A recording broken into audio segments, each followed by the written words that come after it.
বলছি আমার ট্রলারটি ফিশিংয়ে বেরিয়ে যায়। ফিশিংয়ে গিয়ে ফিশিং চলছে, কেন্দুয়ার পূর্ব দিকে দক্ষিণ পূর্ব দিকে ফিশিং করছিল।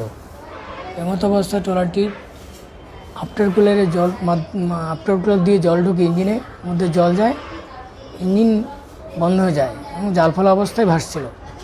এই অবস্থায় বাংলাদেশি বিজিবি বা বর্ডার গার্ড ওরা ট্রলারটিকে ধরে নিয়ে যায়।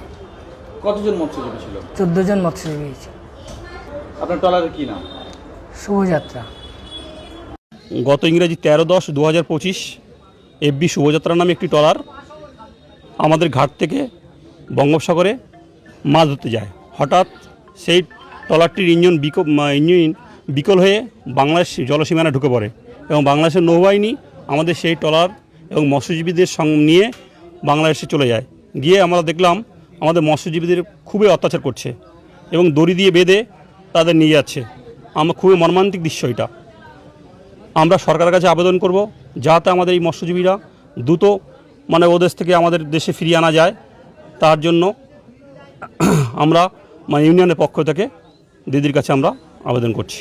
কতজন মৎস্যজীবী গিয়েছিল? 14 জন মৎস্যজীবী। কোন ঘাট থেকে ছেড়েছিল? আমাদের শানকিজাহান ঘাট থেকে।